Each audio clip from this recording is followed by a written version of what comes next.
एक बार की बात है कि एक गरीब ब्राह्मण की कन्या पर एक दुष्ट व्यक्ति की नजर फिसल गई जो कि ऊंचे पद पर था।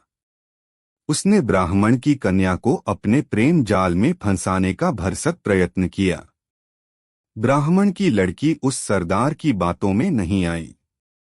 वह उस कन्या को नहीं फंसा सका।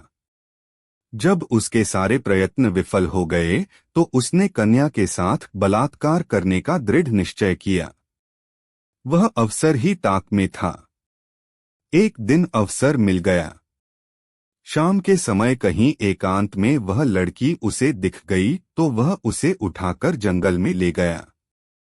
लड़की को उस दुष्ट सरदार ने बाहों में कस लिया था और उसके वस्त्र फाड़ना चाहता था कि लड़की की चीखें सुनकर एक व्यक्ति वहां आ गया।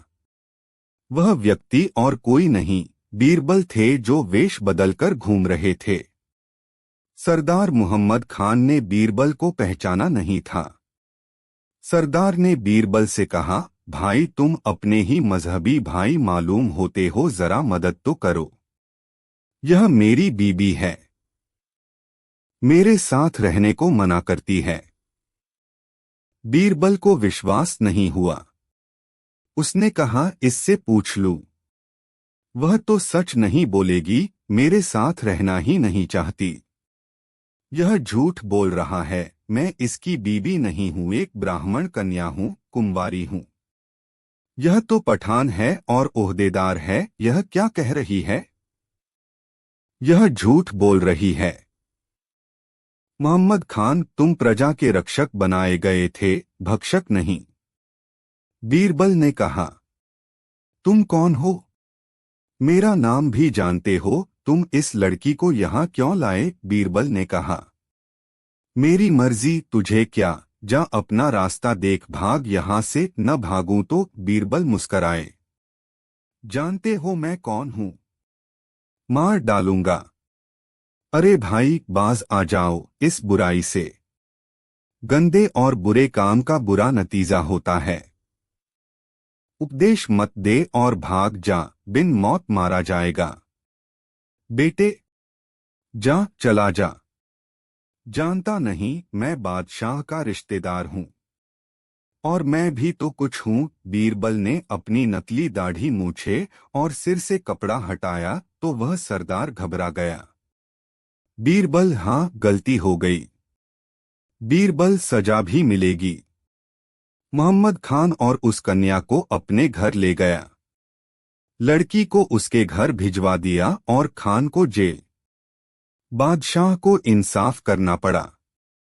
बीरबल की इस हरकत से मोहम्मद खान और उसके सभी साथी बीरबल के दुश्मन हो गए।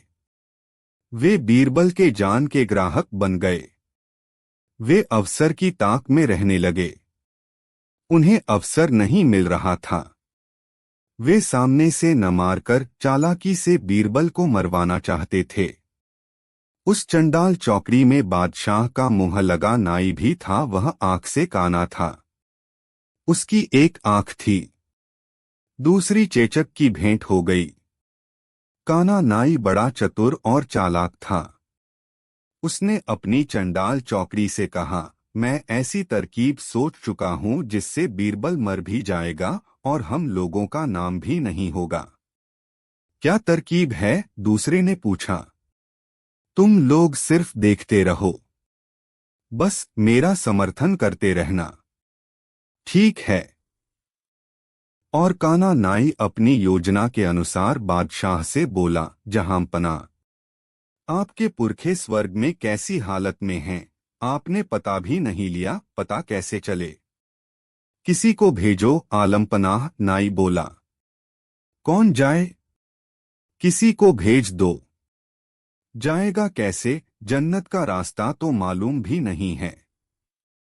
रास्ता तो मैं बता दूंगा, बताओ। श्मशान घाट पर घास का बहुत ऊंचा ढेर लगवाया जाए। घास सूखी होनी चाहिए। उस घास में आदमी बिठा दिया जाए। घास में आग लगा दी जाए। आग जलेगी और उसके धुएं में आदमी जन्नत में चला जाएगा। आदमी को होशियार और बुद्धिमान होना जरूरी है। ऐसा कौन है? बादशाह ने मुस्कराकर काने नाई से पूछा। वे समझ गए कि नाई बीरबल के बारे में कहना चाहता है।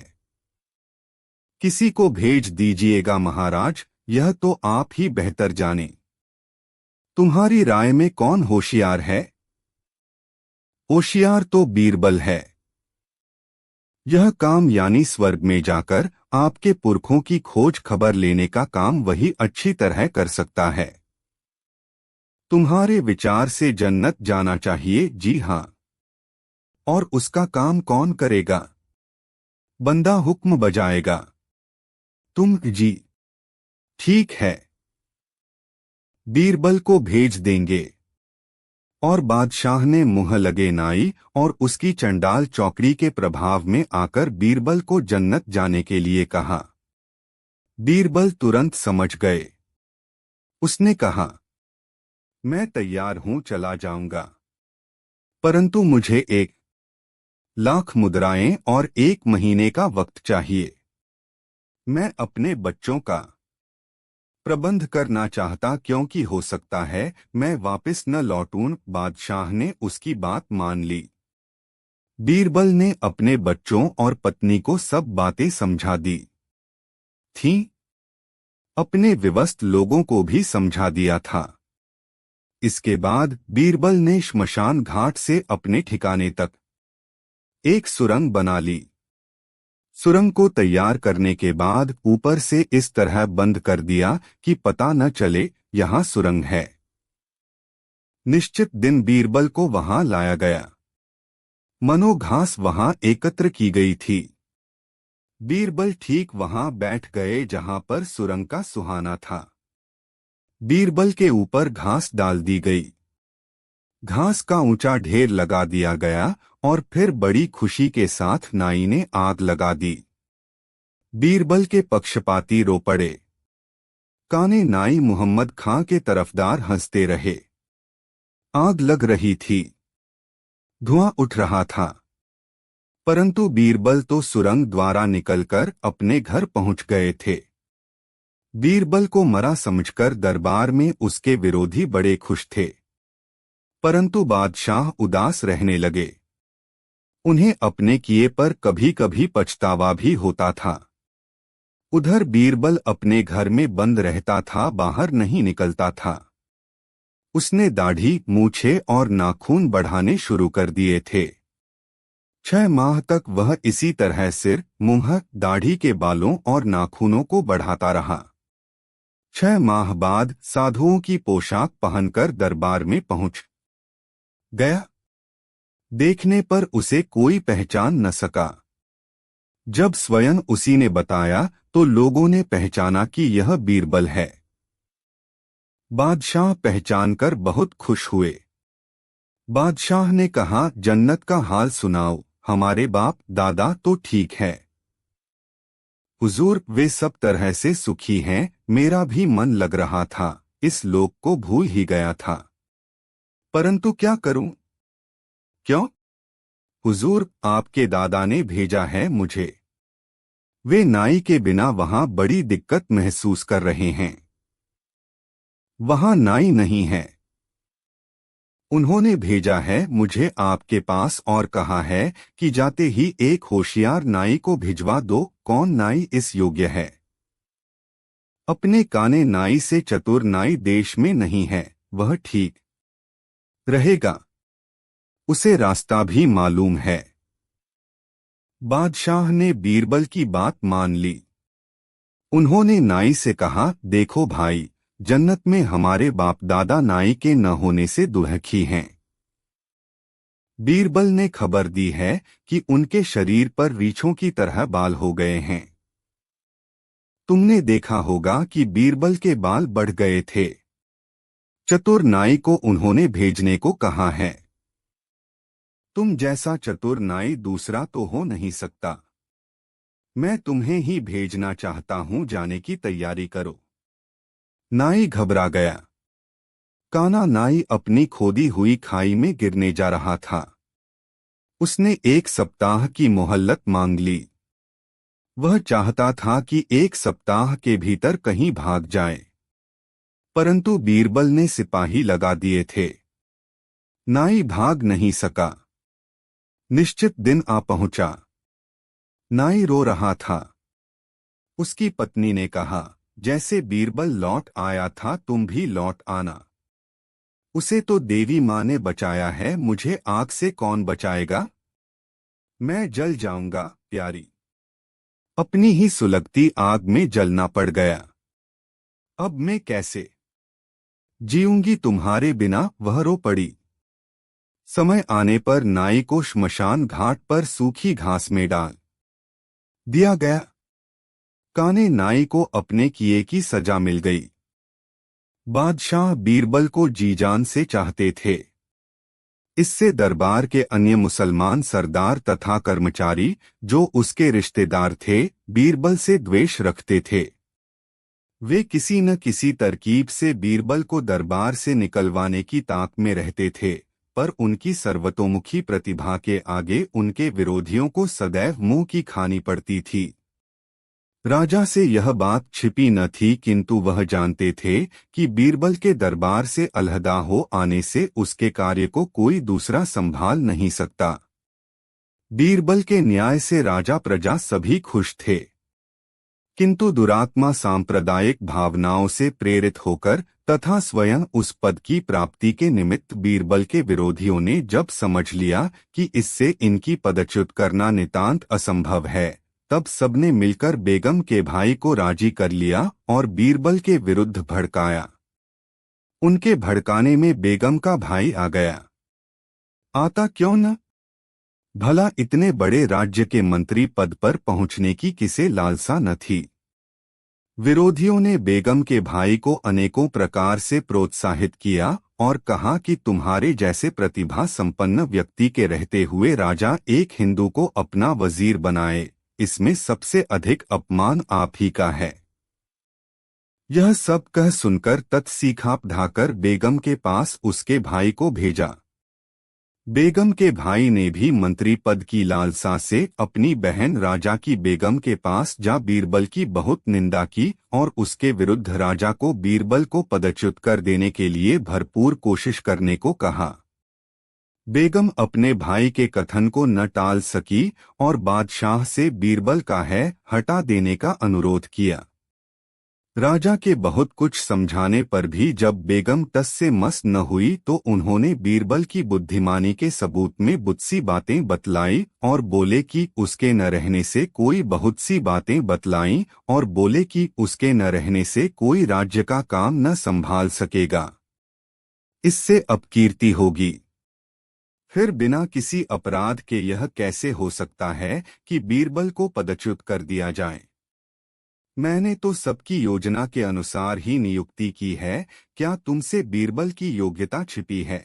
बेगम ने जब देखा कि साधारण तरीके से राजा की मति पलट नहीं सकती और अपने भाई का भी कथन पूरा करना अनिवार्य है, ऐसी अवस्था में उसने अपने स्त्री सुलभ शस्त्रों को व्यवहार में लाने का निश्चय किया।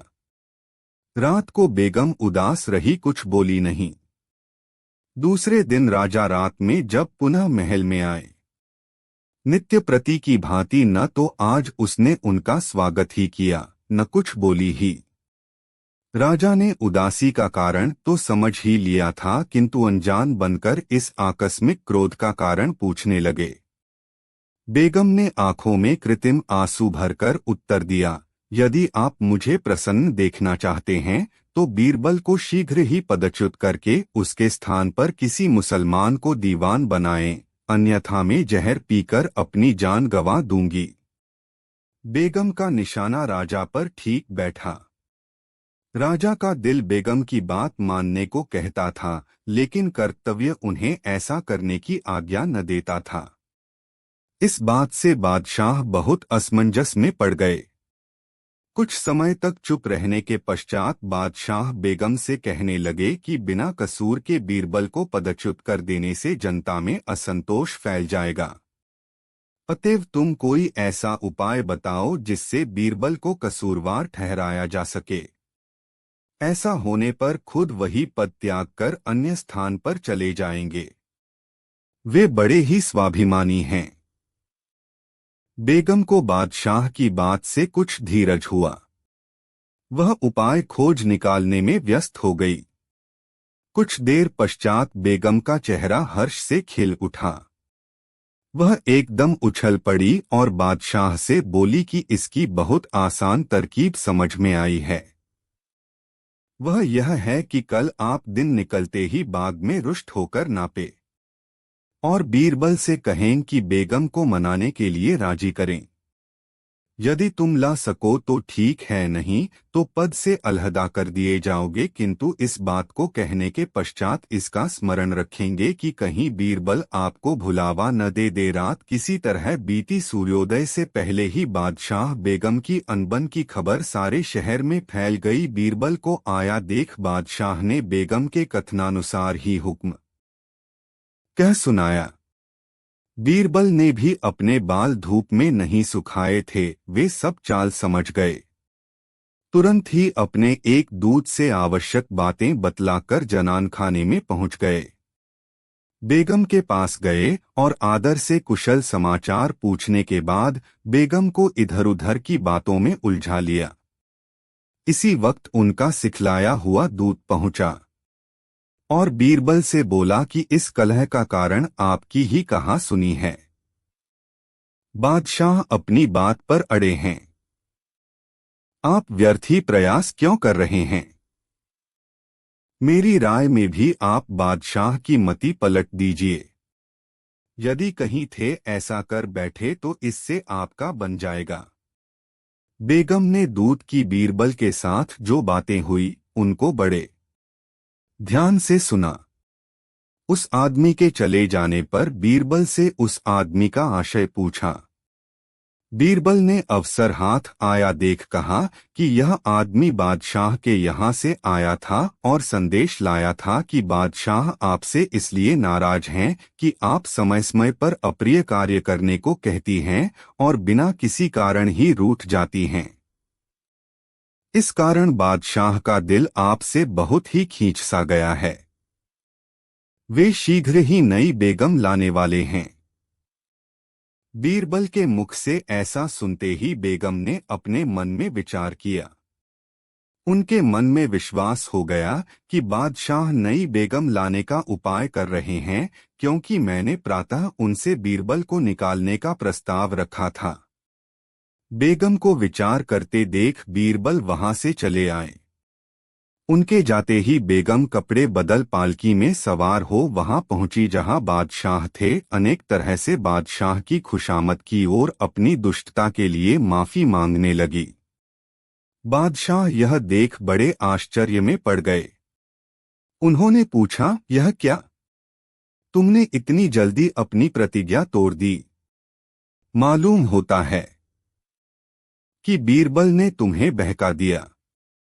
बेगम ने कहा, स्वामी, बीरबल मुझे नहीं बहका सकते। मैं सब समझती हूं और इतनी मूर्ख नहीं है। अब मैं आपकी प्रेमिका बनूंगी और किसी अन्य को न बनने दूंगी। मेरे स्वामी, मुझे माफ कीजिए, अब कोई गुस्ताखी न होगी। बेगम की बातों से बादशाह समझ गया कि बीरबल ने जरूर कोई जादू कर दिया है। यह सोच बादशाह ने विश्वास दिलाया और कसम खाई कि मुझे किसी अन्य बेगम की तलाश नहीं है। तब जाकर उसको विश्वास हुआ। बादशाह ने उससे सारा हाल पूछा। बेगम ने बीरबल का कथन तथा गुप्त बातें सुनाई। राजा अत्यंत हंसे और बेगम भी समझ गई कि मैं बीरबल के बहकावे में आ गई थी, परंतु जब चिड़ियों ने खेत चुग लिया तो पछताने से क्या होता है। बेगम को इस हार का बड़ा सदमा पहुंचा। बादशाह की चतुरता स्वीकार की। उस दिन के बाद कोई बीरबल के खिलाफ कहता तो बेगम उससे उल्टी नाराज हो जाती थी। दूसरे दिन बीरबल और बादशाह आपस में मिले तो इसकी चर्चा छिड़ी और आपस में इसी विषय पर बहुत देर तक हास्य विनोद